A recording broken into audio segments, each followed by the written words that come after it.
I don't know if you're going to say you can just sit there then.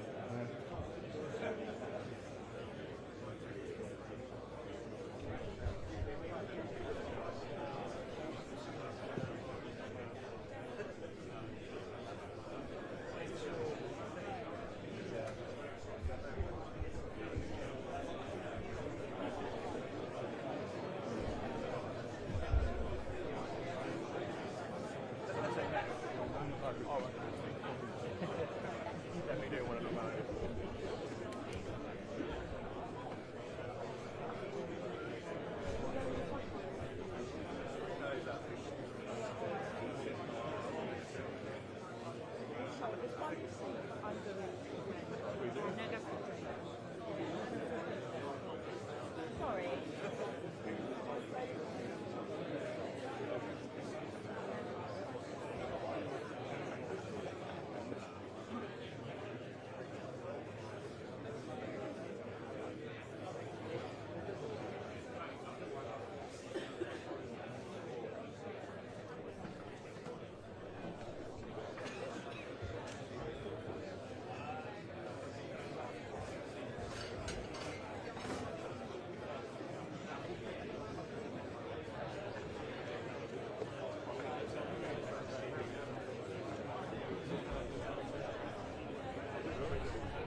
How are you?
way. Okay. Good.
How? Can you tell me when I'm going to like?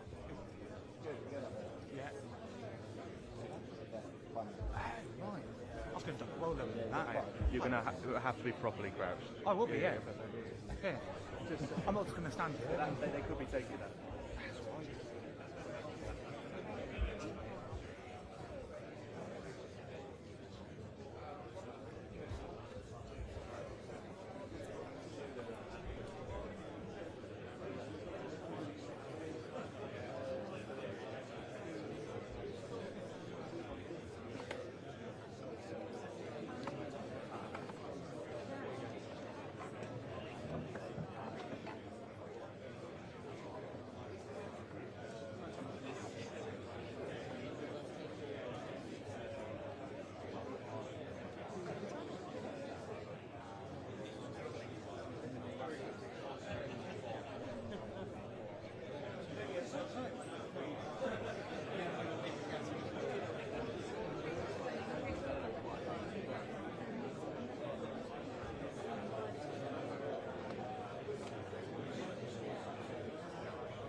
not saying anything. Carry on talking.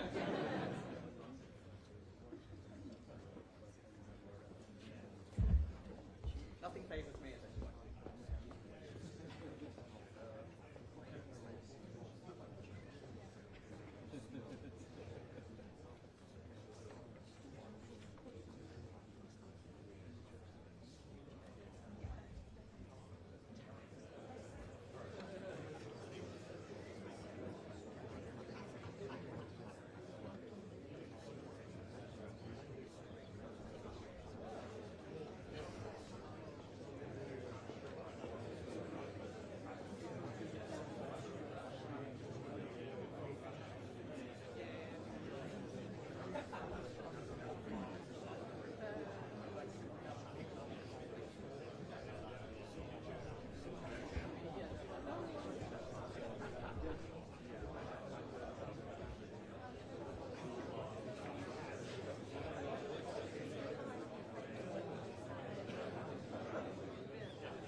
thank you to everyone here at Malloy.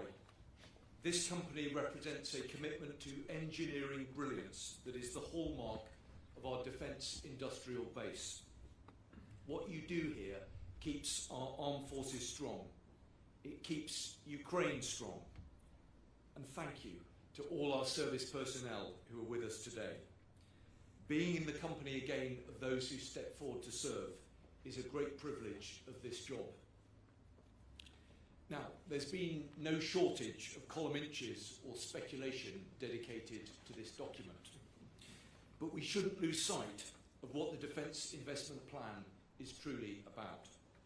The measure of our security is the strength of those who defend it.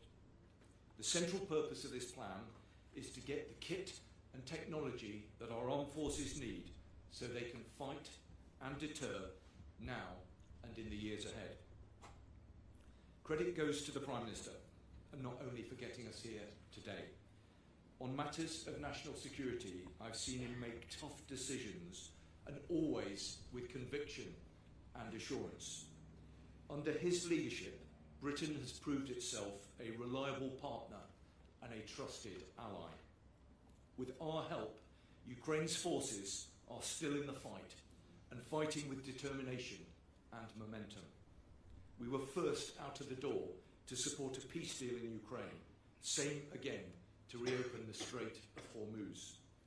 He made the right choices on the issues that counted, and he also knows that in the end, it is our people that matter most. They win wars, they preserve peace. Now, life in the armed forces isn't always easy. And I know from personal experience what it can be like to raise a young family on the patch. It's often the small things that really make the difference. We've still got some way to go on improving service life, but I know that what we've done so far is really being felt and making a difference. Awarding 3 above inflation pay rises, extending free childcare, and raising the standard of military family homes. Our personnel are today better supported. And through this Defence Investment Plan, we will make them better prepared. This plan recognises the hard truth that the conflict in Ukraine completely upended the way of war. In response, today, we're committing the UK's biggest ever investment in drone warfare. More money for hybrid Royal Navy, more money to increase the British Army's lethality, and more money for the next generation Royal Air Force. This plan reflects both the realities of future warfare and the principles that have kept us safe for generations. We will strengthen our nuclear deterrent and bolster NATO. Now, I know that there is more work to do, and we've made a commitment to our allies as they did to us. And under this government, that promise will be met. Let me end by saying that our people remain our most important asset. This Defence Investment Plan is for them. I have now a responsibility to make it work, and my promise to every single member of our armed forces is that I will seek to serve them as well as they serve us. Now, let me welcome someone who's been absolutely fundamental to this plan and to the funding supporting it. Please welcome the Chancellor, Rachel Reeves.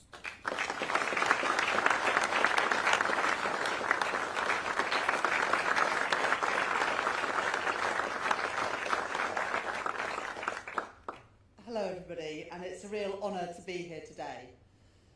A few years ago, when I was Shadow Chancellor, I wrote and I spoke about the importance of security and resilience for economic growth, and also the importance of a strong economy for our national security.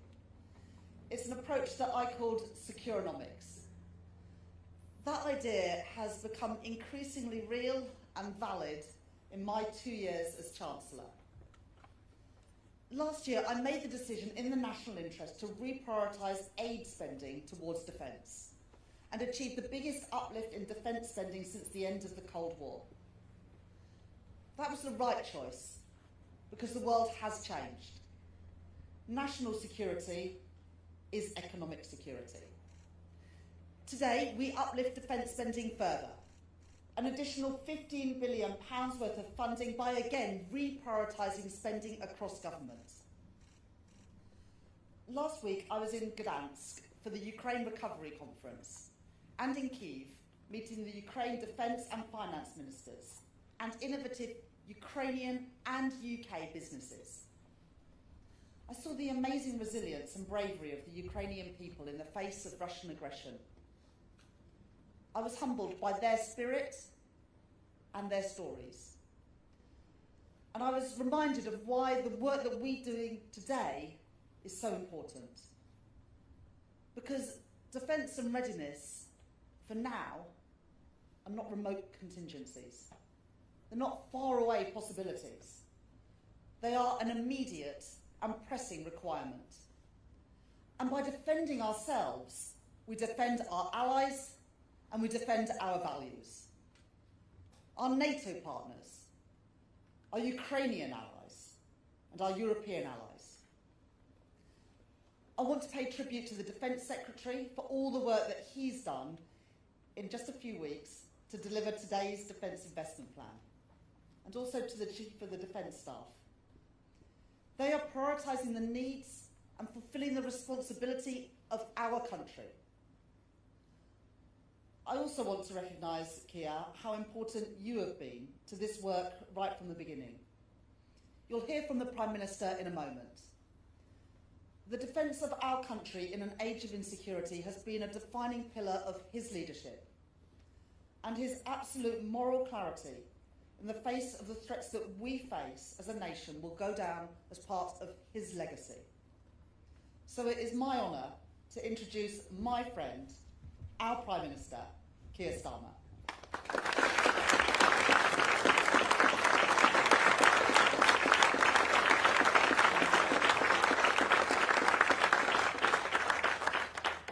Thank you very much, Rachel.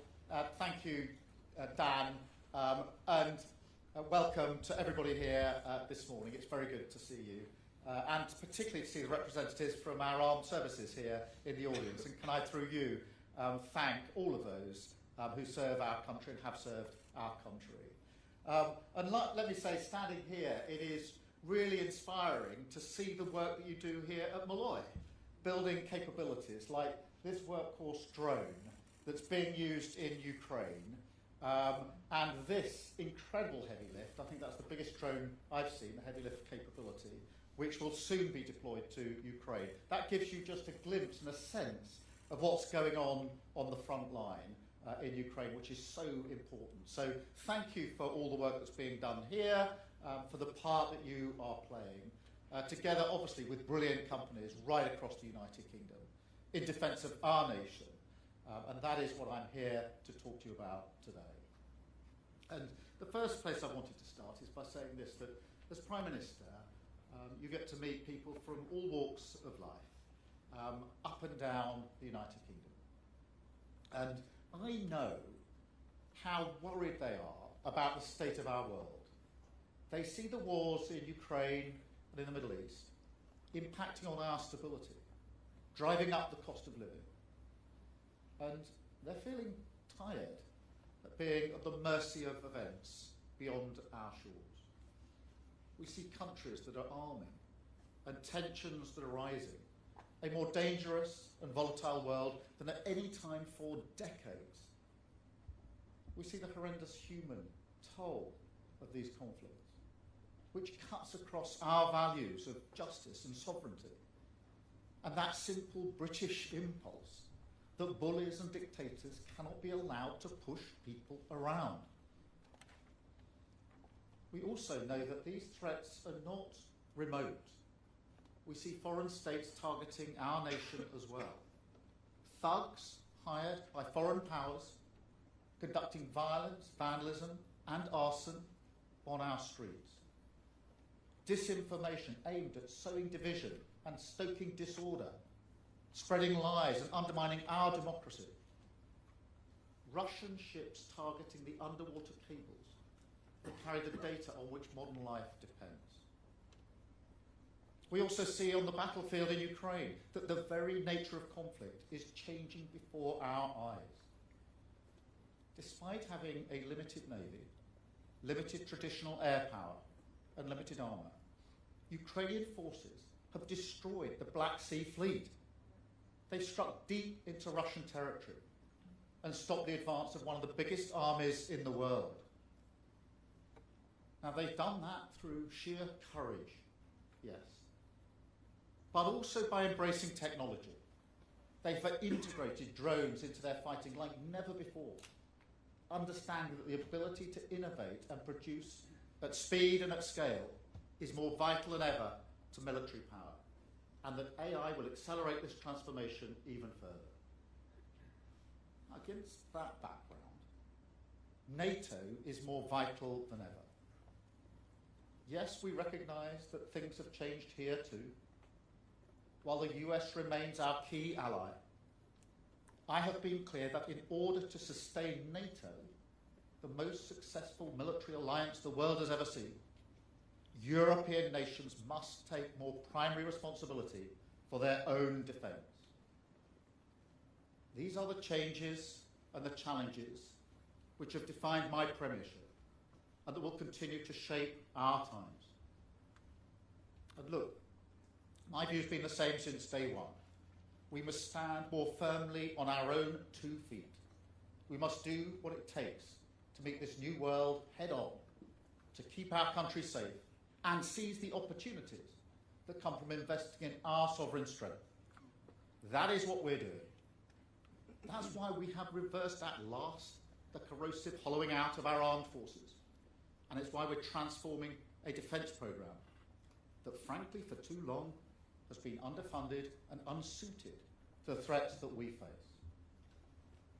I've also been clear since day one that we do this not because we want war, but because we want to avoid war. We lived through Iraq. We learned from those mistakes, and we don't want to repeat them. I showed that when I chose not to join the war in Iran. We want our people to be able to live in a world defined by peace, stability, and the rule of law. But the paradox of peace is that when the world is arming and aggression is rising, the best way to avoid war is to prepare for it. The best way to defend is to deter, to have the strength to make your adversaries think again before they act. And that is what we are delivering. Last year, we published our Strategic Defence Review, setting out the capabilities we need for a changed world. And today, I am proud to publish our new Defence Investment Plan. This plan delivers on last year's review. But in a light of the rapidly changing world, the changing nature of conflict, and the imminent and growing threats we face, it goes further still. I want to thank the Defence Secretary and CDS here and the Chancellor for their work to sharpen and strengthen the plan in recent weeks. So we can set out today how we will transform our armed services whilst also giving industry the certainty that they need to invest and giving our allies clarity on our intent ahead of the NATO summit next week. This plan represents our best judgment of what the country needs to meet this moment, and it is a platform on which I know my successor will build. Now, unlike previous governments, we have taken care to fully cost this plan, examining the defence budget line by line. And that is vital, because it's how you expose the necessary trade-offs and expose the arguments that just don't stack up. You have some people in this debate who underplay the threat and deny the need to prioritise defence and security.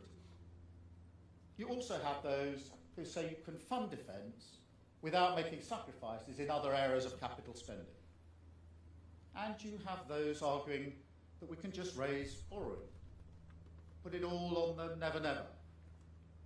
But let's be clear, defence bonds are just borrowing by another name. We've looked at this very carefully. But the fact is, doing this through borrowing would push interest rates higher at a time when £1 in every 10 already goes on paying debt interest. And this government has fought hard to bring the public finances under control.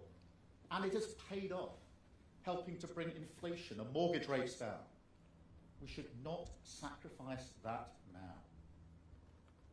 Because this is the point that often gets missed. Strong public finances are a fundamental part of our strength in this world. Lose control of them, we're not just poorer, we're much less secure. Slash funding to our public services in favour of defence, and we would be fundamentally weaker as a nation, more fractured as a society, less able to defend ourselves when our enemies prey on social division. So the hard truth is, there are no easy answers. But the settlement I'm setting out today is the right choice for the country. It delivers the decisive action we need on defence in a way that is within our fiscal rules and that will not take resources away from day-to-day spending on frontline services like health and education. Instead, it is funded by reallocating spending from across government departments, reallocating capital budgets by 1 penny in every pound, while still maintaining public investment at the highest sustained levels since the 1970s. It means departments making better use of assets, like underused land. And it means those departments with the largest capital budgets contributing more. Therefore, some capital projects, for example on roads and energy, which are important but not immediately vital, will no longer go ahead as planned. But this is about taking the necessary choices, the right choices, to protect our nation. It is because we've taken these hard-edged decisions that we are able to increase our spending on defence. Now, we are already delivering the biggest sustained increase in defence spending since the 1980s, £270 billion over the spending review period. And I can announce today that under the Defence Investment Plan, we are increasing this by a further £15 billion, setting a new record of spending almost £300 billion over the next 4 years to back our armed forces and strengthen our national security. Now, it's true to say there's been a huge focus on the numbers here. But let me take a moment just to set them out in a little bit more detail. Before we came into office, so 2 years ago, this country spent £54 billion a year on defence. We are taking this to almost £80 billion a year by 2029. That is a real terms increase of 27%. From spending 2.3% of GDP on defence in 2024, we are raising it to 2.7%, putting us on a trajectory to reach 3% in the next Parliament, which must be the #1 priority at the next spending review. At last year's NATO summit, I committed to spend 5% of GDP on our wider security, covering things like energy security and critical infrastructure, as well as defence. The Defence Investment Plan, published today, takes us to 4.2% under that commitment. By any measure, this is a huge historic shift for our nation, and a legacy in which I take pride. And we must use this investment wisely, because I know that in the past, defence spending has sometimes been seen as a bottomless pit. People see the money going in, but they don't feel the benefits. So this time must be different. We can't just spend more, we've got to spend better. That includes driving real reforms within the Ministry of Defence to get greater value from our investment, accelerating innovation and procurement, and reducing non-military spending, for example, on civil service staff. we have examined every penny under this plan to make sure it delivers real positive change for our country. And we can see that it will do so in 3 ways. First, it will make the British people safer. It focuses our resources squarely on the readiness of our armed forces, reversing the cuts of recent years, prioritising the availability of our forces and assets, rebuilding ammunition stockpiles, ensuring we are ready to fight and defend our nation and better prepared to win. It will also make the British people safer by driving a generational transformation of our armed forces, learning the lessons of Ukraine in order to modernise our military, equipped to fight the wars both of today and tomorrow. And we're backing this by putting in more than £5 billion into drones and autonomous weapons. That is the largest ever UK investment in this technology. That means we will build a new hybrid Royal Navy, so that when our frigates move to intercept a threat to British interests, like a Russian ship in our waters, for example, they will do so with outriders, uncrewed ships, above and below the surface, their AI systems working in unison with our warships, operating as a single integrated force. This will be joined by the next generation RAF, Typhoons flying with autonomous wingmen, making them invisible to enemy detection. And we will build an army that is 10 times more lethal, with attack drones flying alongside our Apache helicopters, a new fleet of surveillance drones collecting intelligence and finding targets, and a surge in low-cost one-way attack drones, which have proved so effective in Ukraine. On top of this, we are investing in long-range missiles, armoured vehicles, and counter-drone defence systems. We're investing in £500 million in new technology and capabilities for our commandos and our special forces, which are already the envy of the world.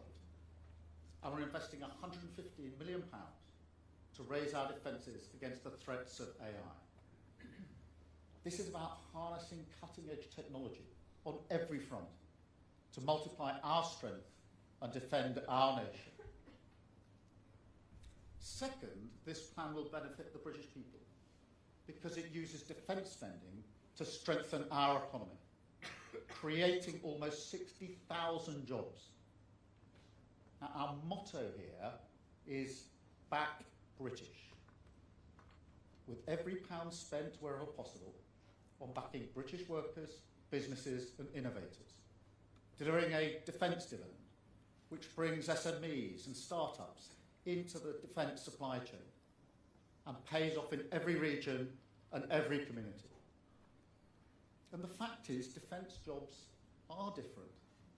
They're high skilled and well paid. They offer career path, training and a greater sense of meaning, the chance to step into our national story and play your part in full. That means pride in yourself and in your community. You know, towards the end of last year, I was up at the BAE plant in Wharton in Lancashire. And I met a young lad called Jack. He works there as an apprentice, following in his dad's footsteps. And because of the Typhoon contract that this government agreed, we didn't just secure his job, but his dad's job too, and that of the whole workforce. And it's in moments like that where you can see that someone's future has just opened up before them. That is what my politics has always been about. And that's what this investment will deliver. And to make sure that we keep winning contracts like that, I can announce today that we're creating a new £50 billion defence export facility to support British defence businesses to compete, to create more jobs, pride and opportunity up and down the country.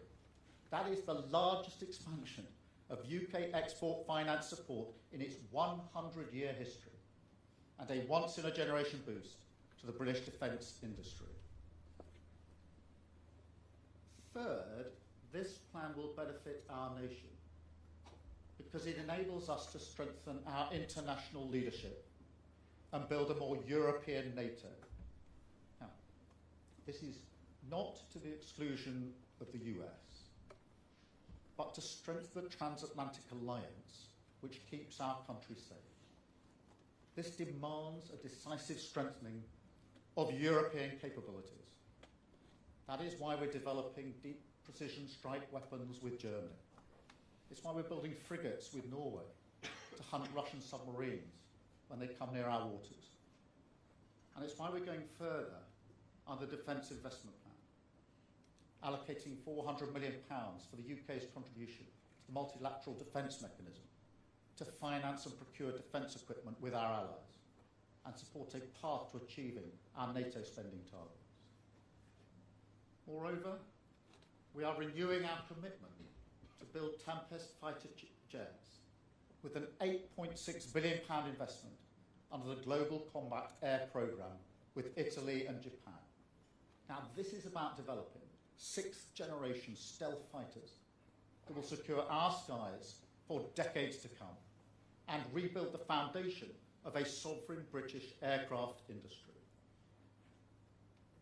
I can also confirm that we are bringing our investment in renewing our nuclear deterrent to £64 billion, a truly national effort, building new submarines, developing a new sovereign warhead, and buying 12 F-35A fighter jets, maintaining our role in guaranteeing British and European security, and leaving our country in a much better and stronger place than we found it. Now, before I finish, I just want to say a word about Ukraine. I think back to my visit to Kyiv at the beginning of the war and the horror I saw that day, the evidence of atrocities, photographs of murdered civilians, blindfolded, hands tied behind their backs, shot in the head. I heard the stories of the survivors, and I've carried that with me ever since. I swore to myself that I would do all I can to back Ukraine in this fight, because it is right and just, and because it's an attack on the liberties and freedoms that we have always fought for. And be in no doubt, the outcome of this war will shape our lives for decades to come. If Russia were to win in Ukraine, Putin would not stop there, but turn his gaze to other allies, bringing even greater instability to our continent, even greater impacts on our security and the cost of living, and an even greater need to mobilise yet more resources for our defence. But the good news is that Ukraine is holding strong. They are increasingly able to push Russia back on the battlefield. And there are clear signs that as Russia's losses mount and their economy struggles, the mood in Moscow is turning against Putin's war. So this is the moment to ramp up the pressure, backing Ukraine's defence and turning the screws on Russia's economy. And that is what we're doing. And the Defence Investment Plan will maintain our support in full. I have been proud to stand with Ukraine and with President Zelensky over the last 2 years, and to lead the coalition of the willing, together with France and Germany, to support a just and lasting peace, part of our work to restore Britain's standing in the world. It is a great credit to this nation that every Prime Minister since the invasion has stood full square behind Ukraine, and I have no doubt that will continue for as long as it takes. Because, look, moments like this ask fundamental questions of all of us. Not just about how we respond, about who we are as a nation and who we choose to be. And I'm clear, it is simply not in our nature to shrink inward, resigned to mere passengers buffeted by events. The Britain I believe in finds its greatness in these moments. In times of crisis, we stand tall. We summon that British spirit of grit and resolve and seize the moment with both hands, proud of our values, proud of who we are. And I see that greatness in the people I meet. I see it in the crews of our nuclear submarines that I've met coming off their long patrols. One man returning home to meet his 4-month-old baby for the first time. I see it in our troops defending NATO's eastern flank, in our Royal Marines protecting the northern frontier. I see it in our carrier crews, who are out there right now deterring Russia in the North Atlantic. I see it in our RAF pilots, putting themselves in harm's way to defend our allies in the Gulf. I also see that greatness in all those who stand behind the front line. The workers in our NHS, our public services, our energy sector, our apprentices, engineers, building the technologies that we need. All of those on whom our national resilience depends.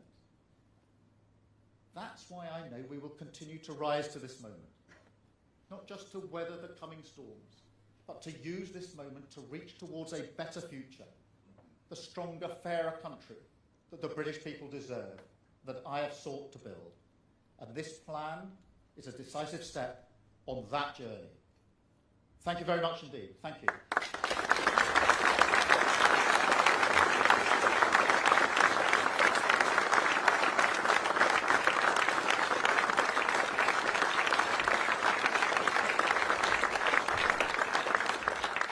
I'm now going to take a number of questions from the media, starting with Carl Dinnan from ITV. Carl.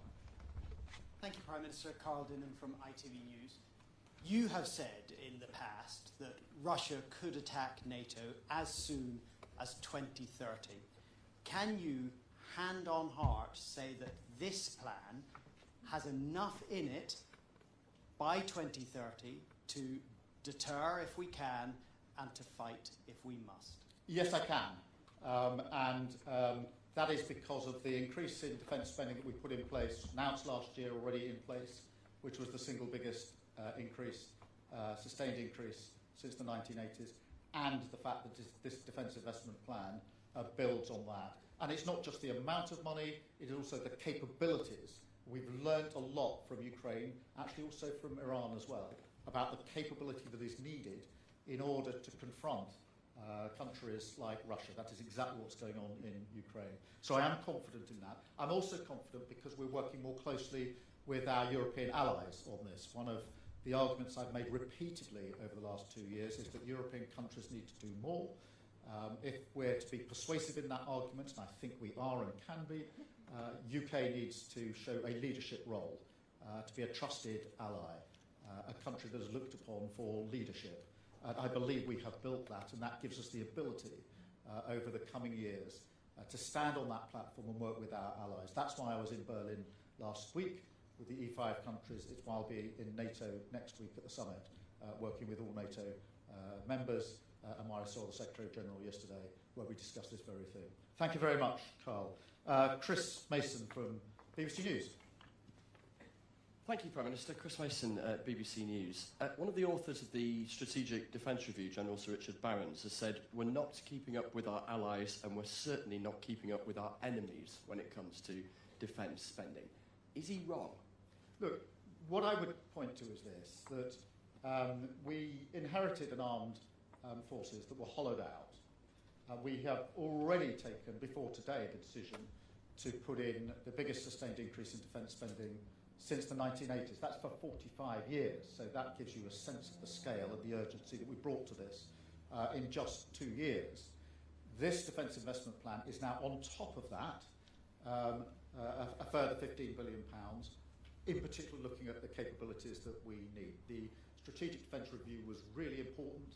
There are further things we've learnt even since then, looking at the development of the way in which wars are fought. Even these drones, I've been to Kyiv a number of times now, and each time I go, it is clear the capability is changing on a weekly and monthly basis. So we've put all of that thinking into this defence investment plan. Now, look, there will always be those that argue that even more should be spent, but I have to make the right judgments on the capability that I think is right for our country to meet the threats, not just of today, but of tomorrow. And that is what this defence investment plan does. I think anyone sort of standing back and objectively would say this is a massive step forward. if you take what we've already done, put the Defence Investment Plan alongside it, and the fact that it's strategic. It's not just funding today's capability, but tomorrow's capability as well, combined with the work that we've done to work with other countries on this, because the only way forward is to make sure that all Europeans step up together. And that requires us as a country to show the leadership that has been shown over the last 2 years, and to have the ability to galvanise and bring other countries together. It is no coincidence that the two coalitions that have been set up in the last 2 years have been British-led.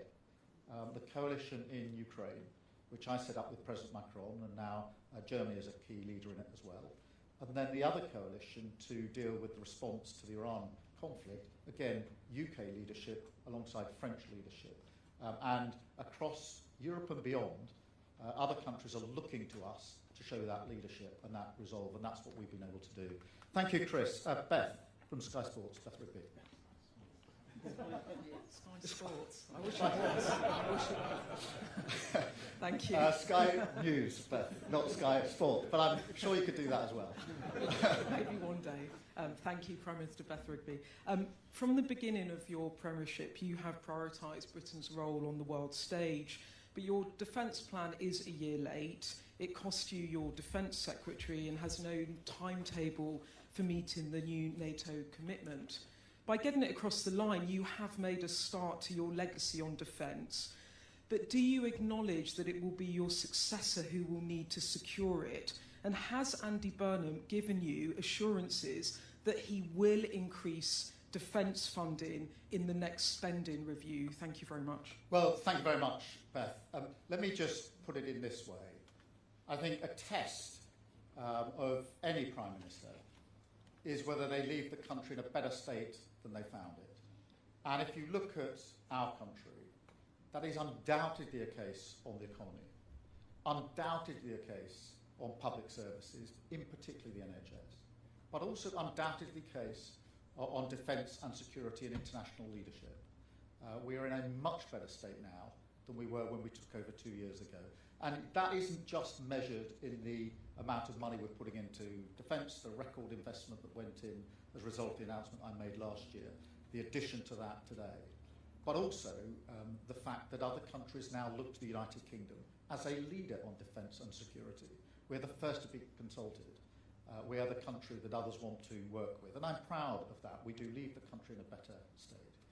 As for the future, I have no doubt that all Labour governments will remain that number one commitment to our defence and security. Labour governments have always done that and always will do that, and I'm absolutely certain, therefore, that this is a platform on which whoever comes after me can build, and I'm proud that it is, and I will do everything within my power to make sure that any transition is orderly and that we go from strength to strength, and that is what I'm endeavouring to do. Thank you very much, Beth. Andy Bell from Channel 5. Thank you very much, Andy Bell, 5 News. Just to return to that point, Prime Minister, can you be a bit more explicit? Has Andy Burnham seen this plan before it's made public? Has he signed it off? Or is this very much your plan and you're just telling him you should stick to it? Well, Andy, the way I put it is this. I don't think anybody would argue that the Strategic Defence Review was needed because any Prime Minister will want to know what are the capabilities I have at my disposal now, what are the capabilities I'm going to need in the future. The Defence Investment Plan builds on that by setting out what those capabilities will be, how they're going to be costed. So that is something which any Labour Prime Minister would want to stand behind. It's a platform any Labour Prime Minister would want to stand on, because the first duty of any Prime Minister is the defence and security of the country, the first duty, and I think everybody knows that and accepts that. What I will now do, and am doing, is to ensure that the transition to a new Prime Minister is orderly, with minimum disruption, and that there is a good, solid platform to build on. We've done that over the 2 years, and I shall faithfully do that in the remaining weeks, every day ensuring that we improve on the situation, and that I can genuinely say hand on heart that I've passed on a better country than one I inherited, and that I can make sure that my successor has every prospect of success, which is what I want more than anything. Thank you very much, Andy. I've got Paul McNamara from Channel 4, please. Morning, Prime Minister. You keep on coming back to the line that you've increased defence spending by the largest amounts since the Cold War, and nobody's disputing that. But what former military chiefs and experts are arguing is that even with that, and even with the extra money, given the threats that the UK faces right now, it is still not enough, including General Sir Richard Barrons, who you entrusted to write last year's defence review. Are you willfully ignoring their advice, or do you just think these people with decades of war-fighting experience are wrong? Well, I'm glad you began that by saying everybody acknowledges the huge increase we've put into defence spending, because it is important that we start there. The highest sustained increase since the Cold War, or since the 1980s, depending which way you want to measure it, that's nearly half a century. The biggest sustained increase for nearly half a century in the history of this country. That is a huge step forward, £270 billion over the spending review. With today's defence investment plan, that means that over the next 4 years, that will take it to a record 300 or nearly 300 billion pounds. That is a huge amount of money. What we've done through the strategic review and defence investment plan, which, as I say, has been sharpened even in recent weeks. And I'm very grateful to the Defence Secretary for all the work that he has done, the Chief of Defence Staff as well, alongside the Chancellor, to sharpen it, to make sure that, in a fast-moving world, it really is going to deliver the capability that we need for the future. And that is what it does. That is my judgment call on this. Of course, I hugely respect those with great experience and great service. There will always be those that say, whatever the sum is, frankly, it's not enough. And whatever sum I'd announced this morning, there would always be somebody who says that's not enough. I have a job as Prime Minister to get this judgment right in terms of the amount of money that is spent, the capability that we need as a country, and that is why I'm 100% confident in the plan that we've put forward this morning. I'm very pleased at the work that's been done in recent weeks to sharpen and strengthen this plan so it can be presented in the way it's been presented today. Thank you very much, Paul. I've got Tom Sables from BFBS, Forces News. Thank you, Prime Minister. Tom Sables, BFBS Forces News. As a Labour Prime Minister, you pledged £9 billion to upgrade 90% of military housing.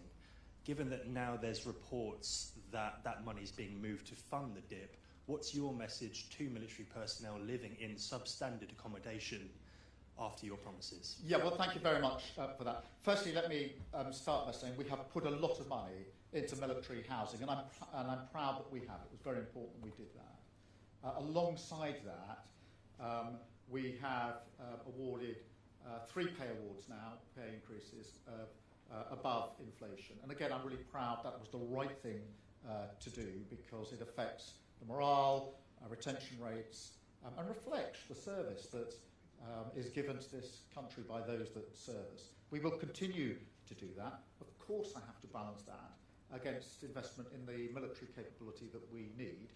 But in relation to the money we have put into housing, in relation to the pay awards we have already made, I'm proud that we made those. We made it to reflect what we know our armed services give to our country, of which we are very thankful and very proud.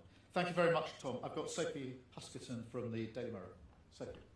Hi, thank you, Prime Minister. So Andy Burnham has said he wants to stop departments spending too much time battling the Treasury instead of getting things done.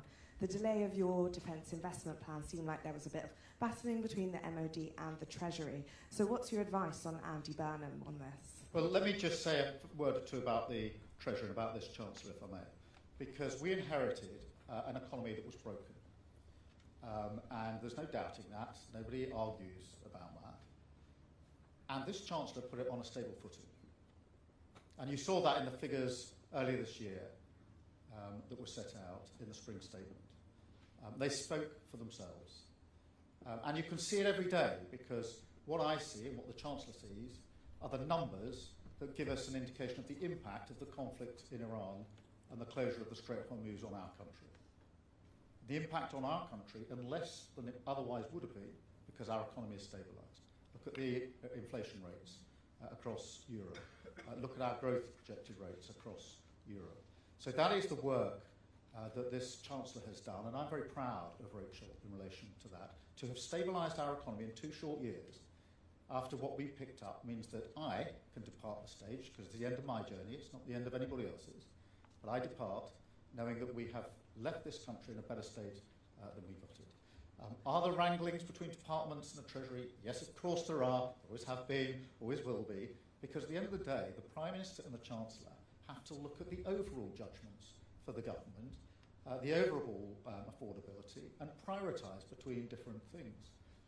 Departments, of course, will put forward, in good faith, the commitments they think we should make. I understand that. But what we have to do is judge them against what we can afford, what the priorities of the country are. That's what we've done for 2 years. I'm really pleased that as a result of those judgments, our economy is stable and in a better place. That impacts people across the country hugely. That our public services are improving, particularly our NHS. And we're able today to announce this further investment in our defence and security. And I'm very proud of the fact, Rachel referenced that she went to Kyiv yesterday, that the standing of the United Kingdom in the world is in a much better place than it was 2 years ago, and I don't think anybody would really dispute that on defence and security and many other issues. Thank you very much. I've got Dan Martin from the Daily Telegraph. Dan. Thank you, Prime Minister. How can you present this defence investment plan at the NATO summit when you're Prime Minister in name only? And also, Donald Trump wants you to meet this 5% target of GDP by 2035. Do you think that's possible for the UK, and what will you tell him at the summit? I spoke to President Trump just 2 weeks ago when we were at the G7 together at great length about a number of issues, particularly the conflicts in Ukraine and the conflicts in Iran. And actually a very strong statement on Ukraine was put out from the G7, as you will have seen, showing the unity of that group of countries. This is additional investment today on top of the highest sustained increase since the Cold War, since the 1980s. I talked through Mark Rutte, the Secretary General of NATO, talked him through this yesterday, talked to him very frequently on the phone as well as in person. I have a very good relationship with him. He is very welcoming of what we're doing here today because he knows what a contribution it makes to NATO. He also appreciates, and we must never lose sight of this, of the huge contribution that the UK makes to NATO, not just as a leading advocate and member of NATO, but of course we confirm our nuclear capability to NATO, which is an incredible capability, which keeps us and the whole of NATO countries safe. And I'm very proud that we do that. So I'm proud of that work. I'm glad on the 5% commitment by 2035. Today takes us to 4.2% towards that target. I will be very pleased to report that back to colleagues at NATO next week. They will be very pleased to discuss this with us, and I'm proud of the record I stand on in relation to defence and security as I go into that summit. Thank you very much. Thank you, colleagues.